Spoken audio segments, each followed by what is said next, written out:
Mannan high school and কলেজের ষষ্ঠ শ্রেণীর প্রিয় শিক্ষার্থীবৃন্দ, অনলাইন ক্লাসে তোমাদেরকে আজকে স্বাগত জানাচ্ছি। আমি তোমাদের সহকারী শিক্ষিকা শায়লা আক্তার।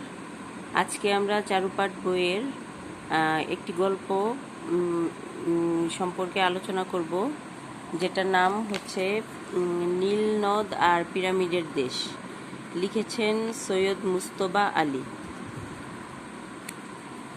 মূলত নীলনদ আর পিরামিডের দেশ একটি ভ্রমণ কাহিনী, যেটাতে লেখক পিরামিডের দেশ মিশরে ভ্রমণরত অবস্থায় মানে সে কি কি দেখেছে বা সেখানকার সংস্কৃতি, সেখানকার পরিবেশ সম্পর্কে এই গল্পের মধ্যে ফুটিয়ে তুলেছেন।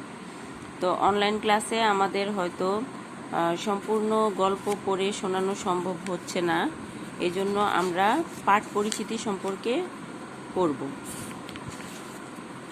প্রিয় শিক্ষার্থীবৃন্দ, তোমরা সবাই দেখো পাঠ পরিচিতি সম্পর্কে।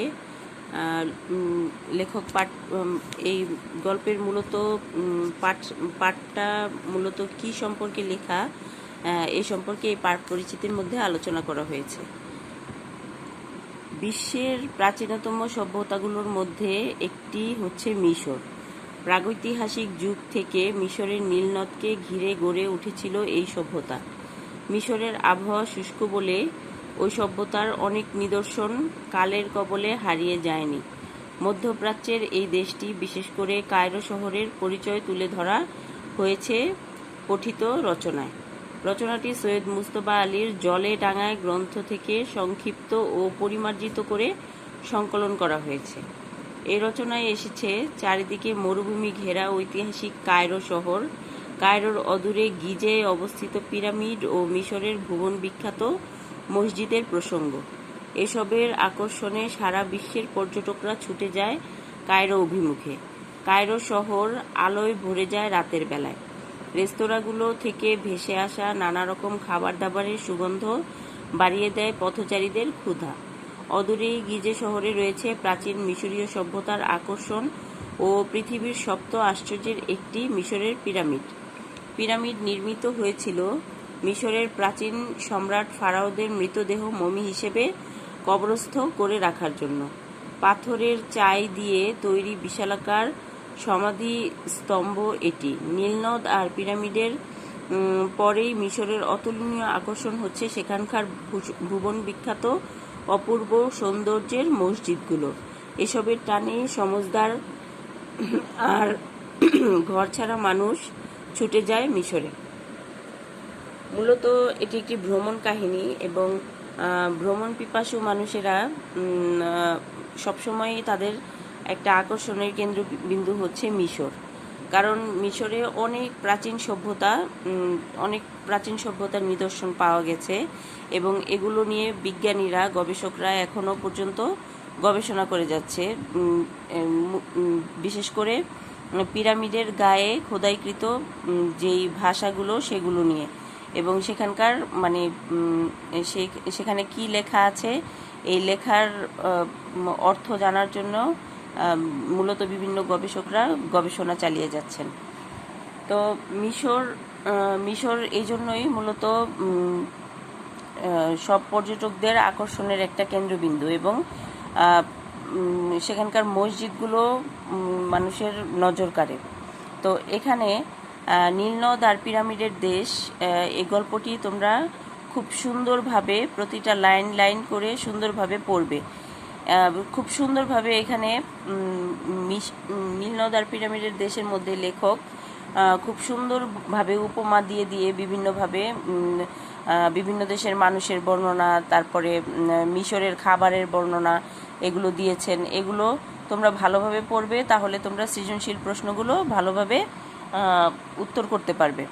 তো এখানে আমরা পাঠ পরিচিতি সম্পর্কে পড়লাম, আর আমাদের এটার পাঠের উদ্দেশ্য হচ্ছে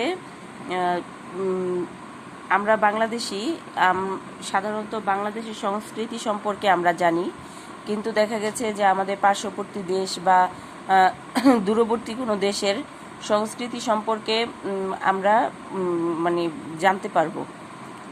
তো আমরা এখন লেখক পরিচিতি সম্পর্কে পড়ব।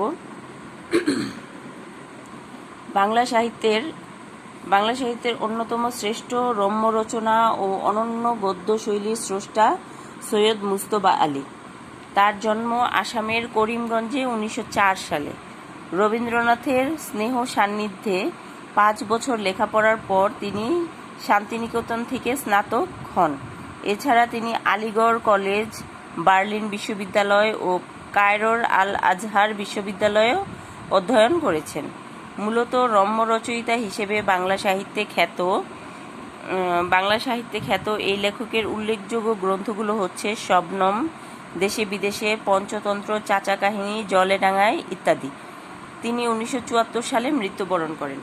প্রিয় শিক্ষার্থীবৃন্দ, তোমরা যে কোনো পাঠের গল্প, কবিতা বা এরকম ভ্রমণ কাহিনী বা তোমাদের যে গল্পগুলো পাঠ্য আছে সেগুলো তোমরা কবিতাগুলো সুন্দরভাবে রিডিং পড়বে, তারপরে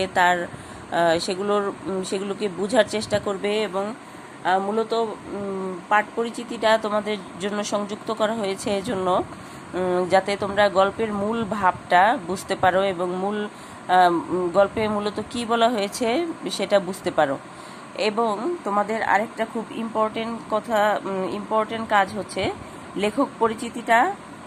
প্রত্যেকটা লেখক পরিচিতি তোমরা একদম নিজের মেমোরিতে নিয়ে নেওয়ার চেষ্টা করবে, কারণ এই লেখকের জন্মসাল, মৃত্যুসাল, তার উল্লেখযোগ্য রচনা, তারপরে তিনি কি জন্য বিখ্যাত ছিলেন, এগুলো যদি তোমরা ভালোভাবে পড়ো তাহলে তোমরা তোমাদের বহু নির্বাচনী প্রশ্নগুলোর ভালোভাবে উত্তর করতে পারবে এবং তোমাদের যেই জ্ঞানমূলক প্রশ্ন আছে সেগুলোর ভালোভাবে উত্তর করতে পারবে এবং সৃজনশীল প্রশ্নটা আশা করি ভালোভাবে করতে পারবে। এবং প্রত্যেকটা গল্পের যেই শব্দার্থগুলো আছে সেই শব্দার্থগুলো ভালোভাবে পড়বে এবং তারপরেও তোমরা বড়দের সাহায্য নেবে, প্লাস সহায়ক বইয়ের সাহায্য নিয়ে তোমরা এক্সট্রা যে সৃজনশীল প্রশ্নগুলো আছে সেগুলো তোমরা সুন্দরভাবে পড়ে পরীক্ষায় অ্যান্সার করার চেষ্টা করবে। তো আজকের মতো অনলাইন ক্লাস থেকে বিদায় নিচ্ছি। তোমরা সবাই ভালো থাকবে, সুস্থ থাকবে এই কামনায়। আল্লাহ হাফেজ।